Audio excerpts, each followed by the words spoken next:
वचन, अमर वचन, जीवित वचन, दिव्य वचन, सत्य वचन, अमर वचन, जीवित वचन। साई दा बामा बनी दा बामा बगैर सनी रे सनी रे सनी रे सनी रे सा। दिव्य वचन, सत्य वचन, अमर वचन, जीवित वचन, दिव्य वचन, दिव्य वचन।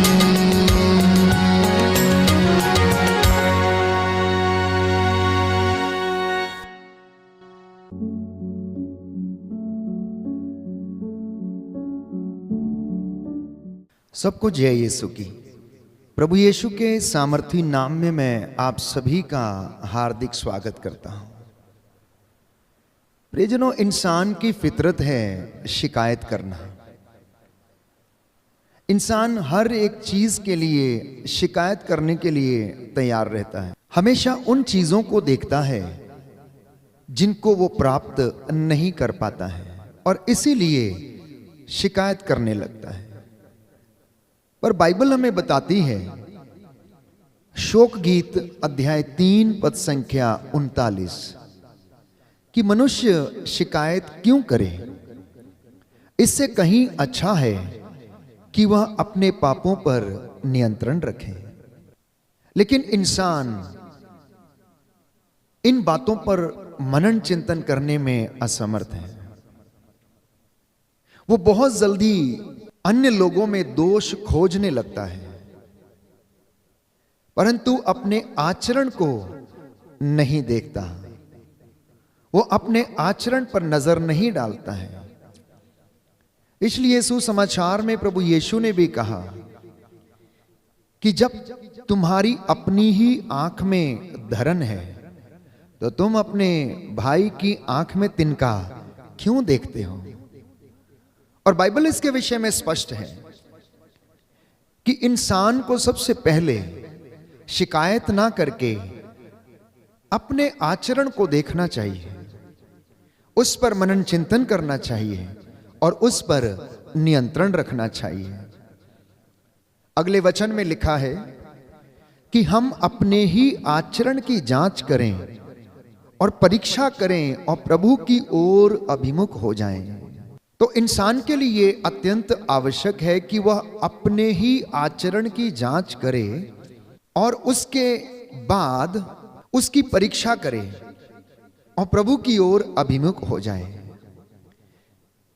क्योंकि बाइबल हमें बताती है, शोक गीत अध्याय 3 पद संख्या 22 में, कि प्रभु की कृपा बनी हुई है, उसकी अनुकंपा समाप्त नहीं हुई है, वो हर सवेरे नई हो जाती हैं, उसकी सत्य प्रतिज्ञता अपूर्व है।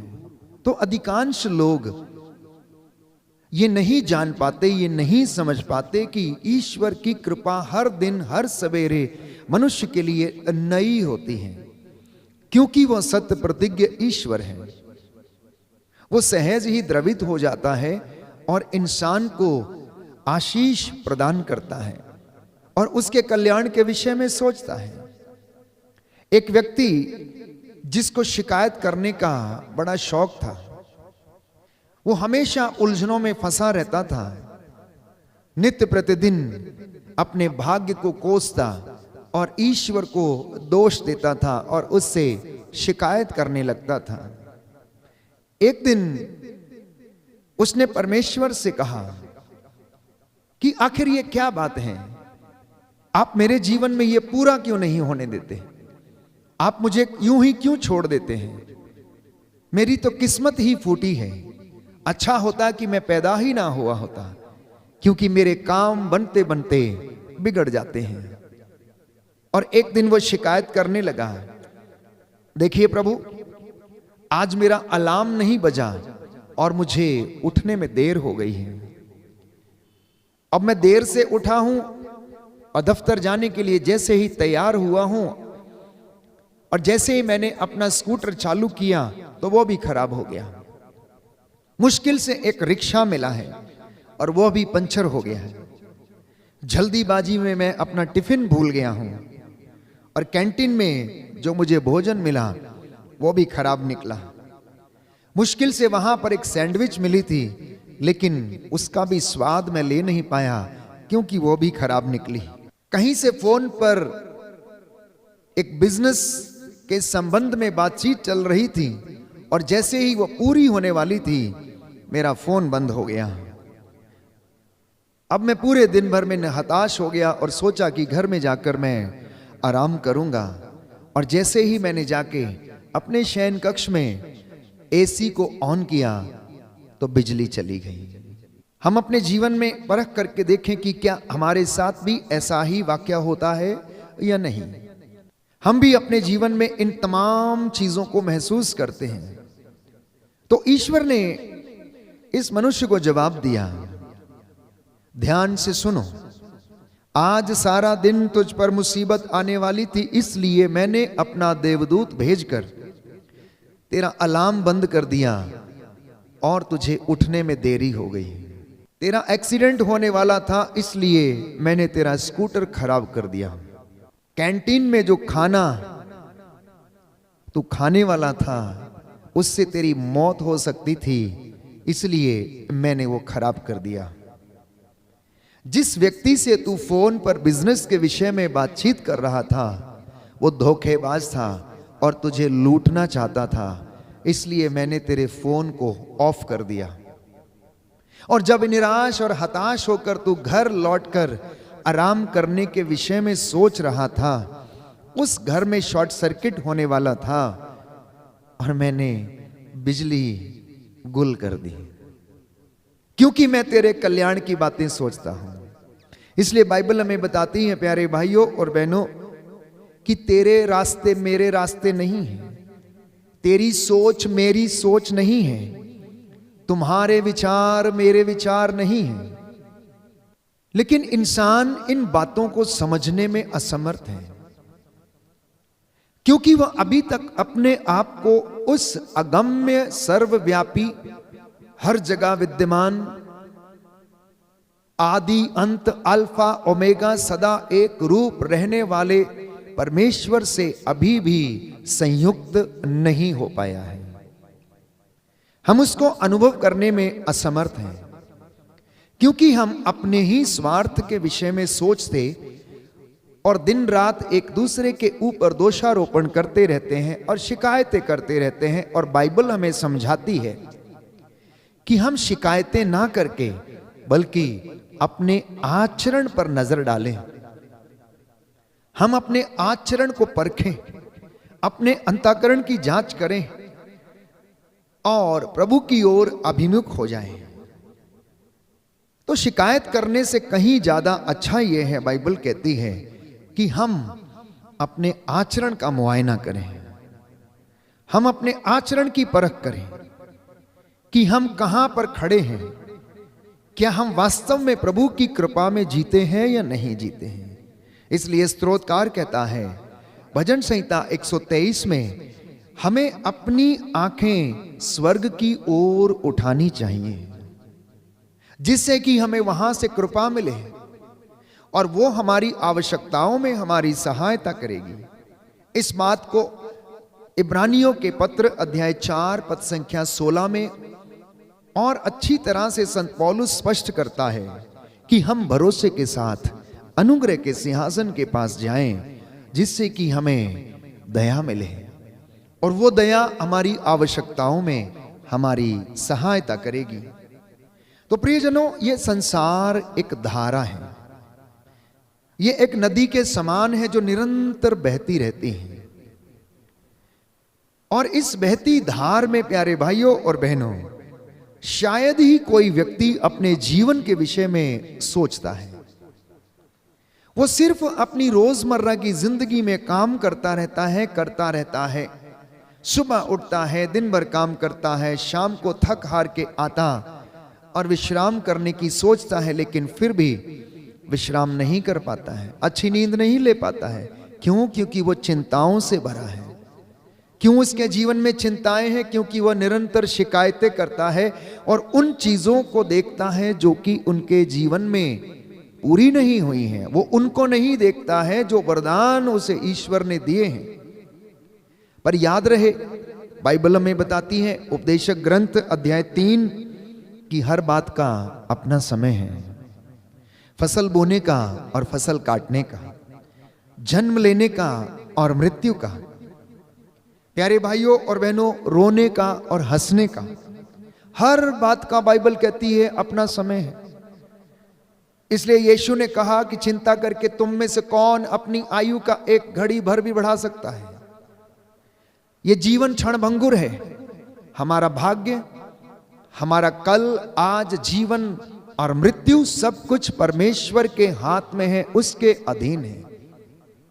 इसलिए इंसान को अपने जीवन में शिकायतें ना करके प्रभु की ओर अभिमुख होकर अपनी रोजमर्रा की जिंदगी में धन्यवाद देना चाहिए।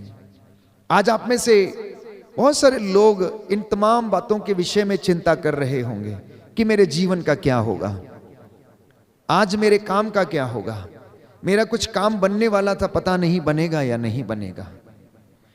इस तरह से जब हम सोचने लगते हैं तो इंसान अधिकांशतः चिंता में रहता है और दिन भर चिंता के कारण वो अपनी जीवन को नष्ट करने लगता है। तो संत पौलुस कहता है एफेसियों के पत्र अध्याय 5 पद संख्या 16 से 17 में, ये दिन बुरे हैं, इसलिए आप लोग वर्तमान समय से पूरा पूरा लाभ उठाएं, ना समझ घोड़े या खच्चर के जैसे ना बने, जिन्हें लगाम लगाकर रोकने की आवश्यकता पड़ती है। संत पौलुस इस बात को स्पष्ट करता है कि आप लोगों ने, प्यारे भाइयों और बहनों, परमेश्वर को ग्रहण किया है, यीशु की शिक्षा को आपने ग्रहण किया है, इसलिए अब आप ना समझ ना बने, ना समझ घोड़े या खच्चर की तरह ना बने, बल्कि आप प्रभु के पुत्र पुत्रियां बनकर उसके अनुग्रह में आगे बढ़ने की कोशिश करें, क्योंकि ये दिन बुरे हैं। तो इस बात को समझिए कि हमारा भविष्य हमारे हाथ में नहीं है, वो आज भर का है।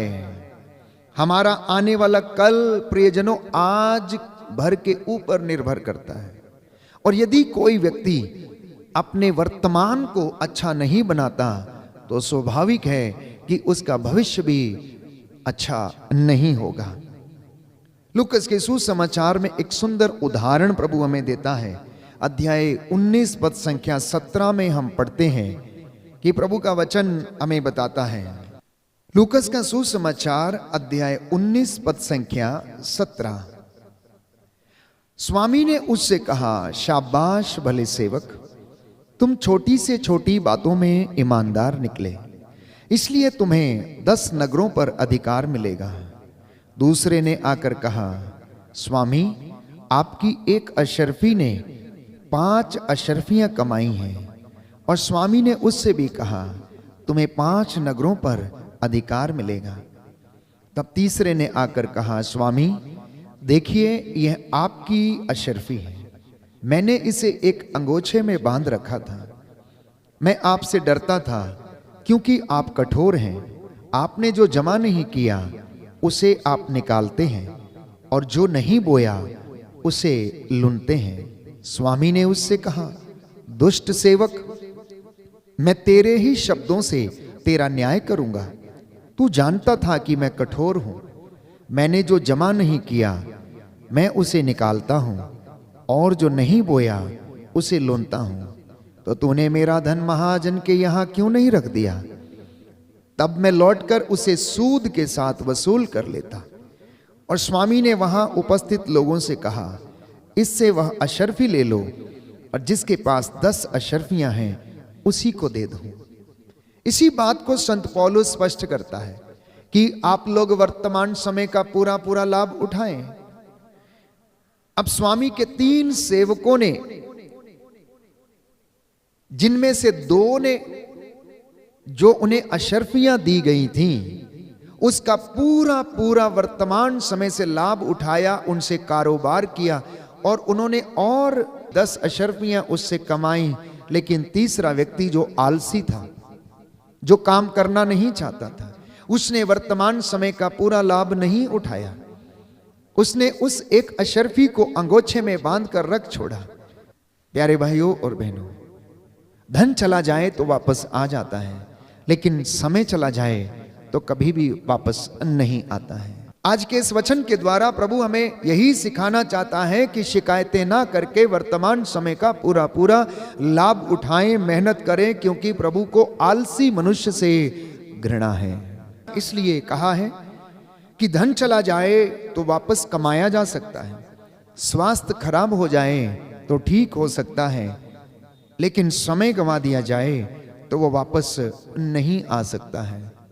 इसलिए प्रभु यीशु लूकस के सुसमाचार अध्याय 13 पद संख्या 3 से 9 में कहते हैं कि हमारा जीवन एक मौका है, इसका सदुपयोग करें और वर्तमान समय का पूरा पूरा लाभ उठाएं। प्रियजनों, इस धरती पर आपको और मुझे जो जीवन मिला है, ये एक सुनहरा मौका है।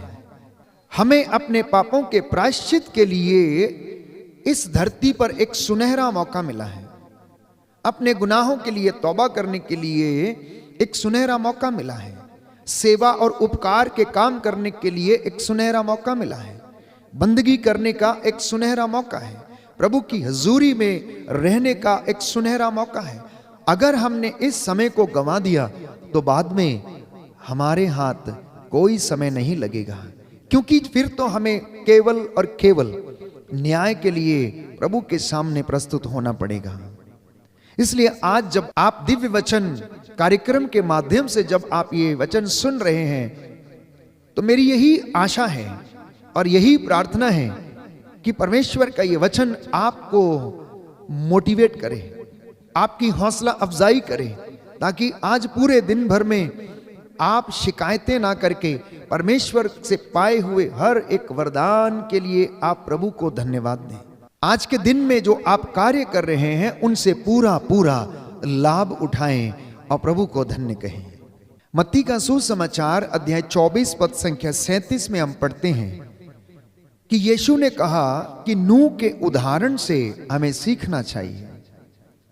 उत्पत्ति ग्रंथ अध्याय 6 में नूह के विषय में बताया गया है कि नूह से परमेश्वर ने कहा कि वह एक पोत बनाए, पशु पक्षियों का एक एक जोड़ा उसमें रखे, और मैदानी इलाकों में जितने भी लोग वहां पर रहते थे, जब उन्होंने देखा कि नूह इस तरीके से कार्य कर रहा है तो उन्होंने उसका मजाक उड़ाया।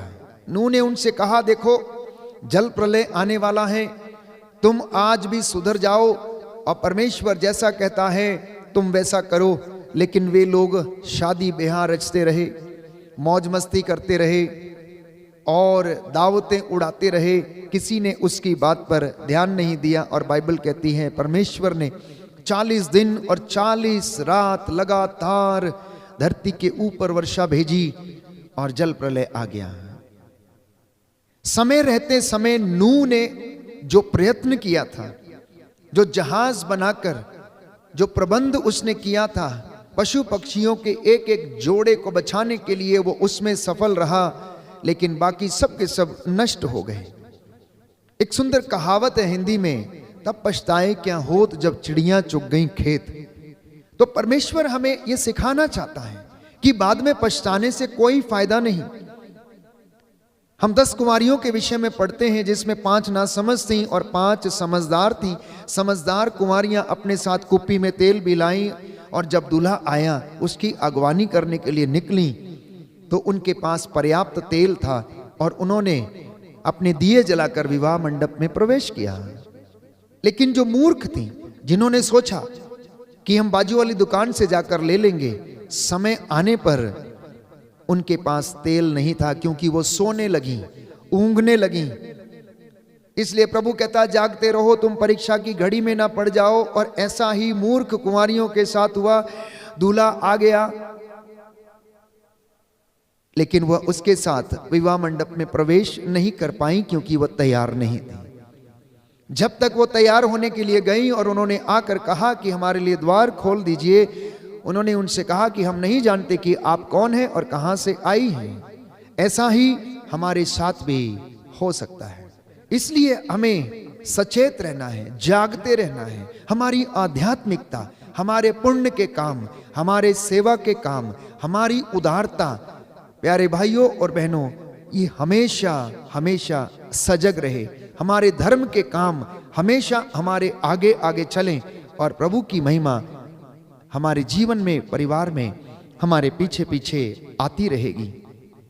इसलिए संत पौलुस कहता है फिलिपियों के पत्र अध्याय 2 पद संख्या 12 में कि आप डरते कांपते हुए अपनी मुक्ति के कार्य में लगे रहें। क्योंकि अगर हम अपनी मुक्ति के कार्य में लगे नहीं रहते हैं तो हम लोग नष्ट हो जाएंगे। लूकस का सुसमाचार अध्याय 21 पद संख्या 34 से 36 तक, सावधान रहो कहीं ऐसा ना हो कि भोग विलास, नशे और इस संसार की चिंताओं से तुम्हारा मन कुंठित हो जाए और वह दिन फंदे की तरह अचानक तुम पर आ गिरे, क्योंकि वह दिन समस्त पृथ्वी के सभी निवासियों पर आ पड़ेगा। इसलिए हर व्यक्ति को सावधान रहने की आवश्यकता है। मत्ती के सुसमाचार में अध्याय 24 पद संख्या 32 में हम पढ़ते हैं कि प्रभु यीशु ये कहते हैं कि तुम अंजीर के पेड़ से सीखो, प्रकृति से सीखो। अंकुर फूटता है तो तुम्हें पता चलता है कि गर्मी आ रही है। इस तरह जब तुम लोग यह सब देखोगे अपने आस पड़ोस में, अपने देश में, जब तुम इस प्रकार के कामों को देखोगे, भूकंप होते हुए देखोगे और अनेक प्रकार की लड़ाइयां होते हुए देखोगे, तो समझ लेना कि समय निकट आ गया है और वो समय आपकी तैयारी का समय है, वो समय प्रायश्चित का समय है, वो समय शिकायत करने का नहीं परंतु प्रभु के सामने बड़े उत्साह के साथ खड़े होने का समय है और प्रायश्चित करने का समय है। इसलिए प्रभु ये कहता है हग्गाई नबी के ग्रंथ अध्याय 1 पद संख्या 6 से 7 में कि तुम अपनी स्थिति पर इस वक्त विचार करो। तुमने बोया लेकिन कम लुना, तुम गर्म वस्त्र पहनते हो लेकिन तुम्हारा शरीर गर्म नहीं होता, तुम खाते हो लेकिन तुम्हारी भूख नहीं मिटती, तुम पीते हो लेकिन तुम्हारी प्यास नहीं बुझती। तो शिकायतें इंसान इसलिए करता है क्योंकि उसके जीवन में संतुष्टि का अभाव है, वो अपने जीवन में संतुष्ट नहीं है, इसलिए वो बार बार शिकायत करता है। जो घड़ा आधा भरा हुआ होता है वो आवाज करता है, वो छलकता है, लेकिन जो ऊपर तक भरा हुआ है वो आवाज नहीं करता है। तो आज अगर हम अपने जीवन को और आचरण को परख कर देखें तो इसमें कहीं ना कहीं खालीपन अवश्य है और इसीलिए हम शिकायत करने लगते हैं, इसीलिए हम दोष देने लगते हैं, हम दूसरों की आंख का तिनका देखते हैं बल्कि अपनी आंख की धरन देखने में हम असमर्थ रहते हैं। तो संत पौलुस कहता है सावधान, रात प्रायः बीत चुकी है। रोमियो का पत्र अध्याय 13 पद संख्या 12 से 13, दिन निकलने को है, इसलिए अंधकार के कर्मों को त्याग कर आप लोग ज्योति के शस्त्र धारण कर ले। कितनी सुंदर बात है। बाइबल हमें समझाती है, धर्मशास्त्र हमें समझाता है कि आप लोग अंधेरे के कामों को त्याग दें। आखिर अंधेरे के कामों से मतलब क्या है? जितने बुरे काम हैं, जितने भी षड्यंत्र रचे जाते हैं, जितनी भी चोरी डकैती और गलत काम किए जाते हैं, अधिकांशता अंधेरे में किए जाते हैं। बुराई अंधेरे में उत्पन्न होती है। इसलिए संत पौलुस हमें समझाता है कि आप लोग सावधान हो जाएं, रात प्रायः बीत चुकी है, इसलिए आप अंधेरे के कामों को त्याग दें और ज्योति के शस्त्र धारण कर लें। भजन संहिता 32 पद संख्या 9 में स्तोत्रकार कहता है ना समझ घोड़े और खच्चरों की तरह ना बने जिन्हें लगाम लगाकर रोकना पड़ता है। हमारे लिए प्यारे भाइयों और बहनों, परमेश्वर का वचन दीपक का काम करता है, जो हमारे रास्तों का उजाला करता है, जो हमारा पथ प्रदर्शन करता है, जो हमें रास्ता दिखाता है, जो हमें दिशा निर्देश देता है, जो हमें ईश्वर तक पहुंचने का रास्ता दिखाता है। इसलिए हर एक व्यक्ति को बड़े उत्साह के साथ इस वचन को ग्रहण करके अपने जीवन में धारण करने की आवश्यकता है। परंतु विडंबना है कि अनेक लोगों ने इस वचन को सुना अवश्य है, शायद पढ़ा भी है, लेकिन इसे अपने जीवन में आत्मसात नहीं किया है। क्योंकि ये आत्मसात नहीं हुआ, इसलिए ये जिंदगी में चरितार्थ भी नहीं होता है। आत्मसात का मतलब है डाइजेस्ट करना, और जब तक कोई डाइजेस्ट चीज नहीं होती है उसका फल हमें नहीं मिलता है। इसलिए इस वचन को जब हम सुनते हैं तो इसे हम प्यारे भाइयों और बहनों बड़ी अच्छी तरह से समझें और अपने जीवन में इसे एग्जीक्यूट करें और इसका पूरा पूरा लाभ उठाएं, क्योंकि बाइबल हमें बताती है, मार्कुस का सुसमाचार अध्याय 1 पद संख्या 14 से 15 कि समय पूरा हो चुका है, स्वर्ग का राज्य निकट आ गया है, प्रायश्चित करो और सुसमाचार में विश्वास करो।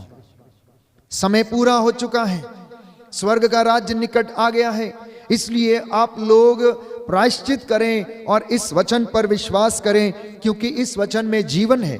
ये वचन हमें जिंदगी प्रदान करता है, ये वचन हमारा पथ प्रदर्शन करता है। इन वचनों में प्यारे भाइयों और बहनों अनंत जीवन का संदेश है, इन वचनों में आशा का संदेश है, अनंत जीवन का संदेश है। इसलिए इस वचन पर आप विश्वास करें और प्रभु आपको आशीष और बरकतें प्रदान करेगा। बाइबल हमें याद दिलाती है, कुरिन्थियों का दूसरा पत्र अध्याय 6 पद संख्या 2, यह उपयुक्त समय है, यह मुक्ति का समय है, तो वचन को स्वीकार कीजिए।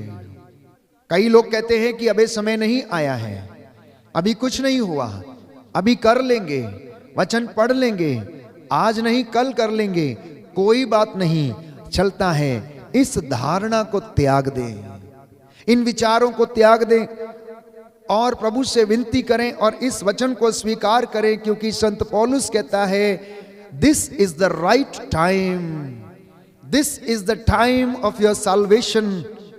ये आपकी मुक्ति का समय है, आपके उद्धार का समय है। इसलिए आप लोग वचन पे विश्वास करें, क्योंकि बाइबल हमें बताती है कि कोई भी व्यक्ति जो पाप के अधीन है, जो मूर्ति पूजक के बराबर है या मूर्ति पूजक है, स्वर्ग राज्य में प्रवेश नहीं करेगा। जो अन्याय करता है वो ईश्वर के राज्य में प्रवेश नहीं करेगा। कुरिन्थियों का पहला पत्र अध्याय 6 पद संख्या 9 से 10, अन्याय करने वाले ईश्वर के राज्य के अधिकारी नहीं होंगे। इसलिए आप लोग धोखे में ना रहें, इसलिए आप लोग धोखे में ना रहें। व्यभिचारी, मूर्ति पूजक, परस्त्रीगामी और पुरुषगामी, चोर, लोभी, शराबी, निंदक और धोखेबाज ईश्वर के राज्य के अधिकारी नहीं होंगे।